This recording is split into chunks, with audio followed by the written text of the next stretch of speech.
কারখানার জন্য নাট বল্টু আনা হয়েছে আমেরিকা থেকে। সেই নাট বল্টু আবার সরবরাহ করেছে মালয়েশিয়ান কোম্পানি। দাম কত জানেন? লোহা বা স্টিলের 1 কেজি নাটের দাম 1 কোটি টাকা। বল্টুর দাম তার অর্ধেক, প্রতি কেজি 50 লাখ টাকা। কেনাকাটারই মৎসব হয়েছে রাষ্ট্রায়ত্ত সার কারখানা সিলেটের শাহজালাল ফার্টিলাইজার কোম্পানি লিমিটেডে। এই তালিকায় আরও আছে এক্সপেন্ডার হুইল।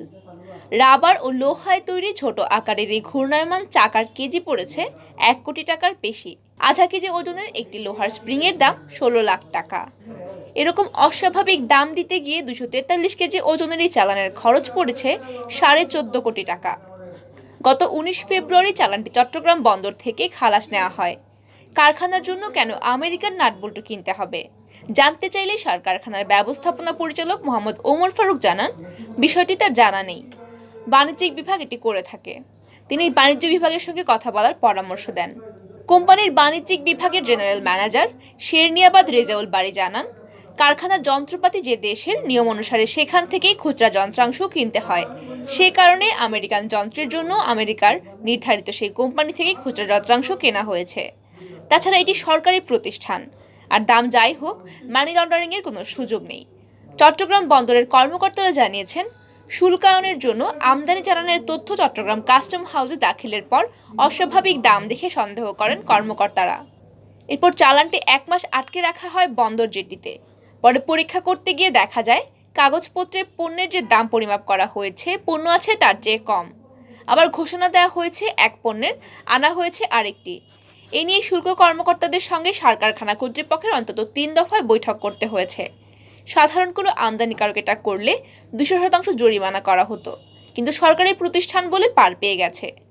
এর C&F ছিল শাহজকি এন্টারপ্রাইজ লিমিটেড। চট্টগ্রাম কাস্টম হাউসের কমিশনার ফখরুল আলম বলেন, পণ্যের দামে অসঙ্গতি হলে সেটার দায় আমদানিকারকদের। আমরা উপযুক্ত শুল্ক আদায় করেই পণ্য খালাস করে দিয়েছি।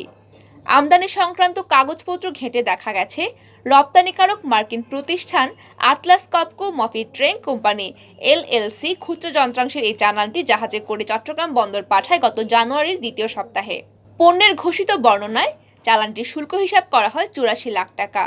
এই শুল্ক নিয়ে চালানটি বন্দর জেটি থেকে খালাসের চেষ্টা হয় গত 12 জানুয়ারি, কিন্তু পণ্যের অস্বাভাবিক দামের ব্যাপারে সন্দেহ হওয়ায় চট্টগ্রাম কাস্টম হাউসের নিজস্ব গোয়েন্দা বিভাগ আগেভাগেই চালানটির খালাস বন্ধ রাখে। এ কারণে শুল্ক পরিশোধ করা হলেও পণ্য চালান খালাস নেওয়া সম্ভব হয়নি। পরে শুল্কের পরিমাপ বাড়িয়ে নির্ধারণ করা হয় 4,58,17,495 টাকা। এছাড়াও পণ্যের পরিমাণেও পাওয়া যায় গরমিল। রপ্তানিকারক পণ্যের পরিমাণ ঘোষণা করে 467 কেজি, কিন্তু পরীক্ষায় পণ্য পাওয়া যায় 243 কেজি 42 গ্রাম, অর্থাৎ ঘোষণার তুলনায় 223 কেজি 58 গ্রাম পণ্য কম পাওয়া যায়। এছাড়া চালানে মোট 19 ধরনের পণ্য আছে বলে ঋণপত্রে উল্লেখ আছে, কিন্তু C&F প্রতিষ্ঠান কাস্টম হাউসে যে বিল দাখিল করেছে তাতে 7 ধরনের পণ্য ছিল। বাস্তবে পণ্য যায় 13 ধরনের। এসব অনিয়মের কথা কাস্টম বিভাগের নথিতে উল্লেখ করা হয়েছে। নথি পর্যালোচনায় দেখা যায় 13টি পণ্যের মধ্যে নাট, বল্টু, বিয়ারিং, এক্সপেন্ডার হুইল, গর্ডিভ্যান ইত্যাদি আনা হয়। 3 কেজি ওজনের লোহার নাটের দাম দেখানো হয় 1.5 কোটি টাকারও বেশি, অর্থাৎ প্রতি কেজি নাটের দাম 50 লাখ টাকা।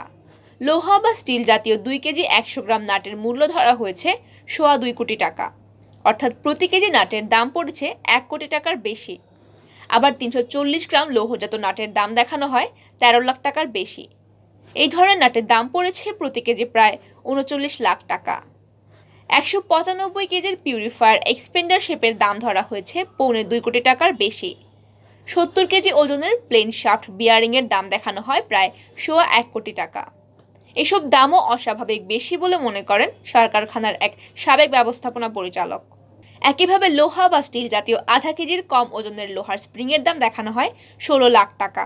আধা কেজি ওজনের স্প্রিং ওয়াশারের মূল্য ধরা হয় 8 লাখ টাকারও বেশি। 60 কেজি ওজনের একটি ক্যারিয়ার ও গ্যাসকেট 7.5 লাখ টাকায় আমদানি দেখানো হয়। 4 কেজি ওজনের সিল রিং জাতীয় পণ্যের দাম প্রায় 4.5 লাখ টাকা। 67 কেজি 820 গ্রাম ওজনের নাটের বল্টু কেনা হয়েছে 61,58,151 টাকা 85 পয়সায়।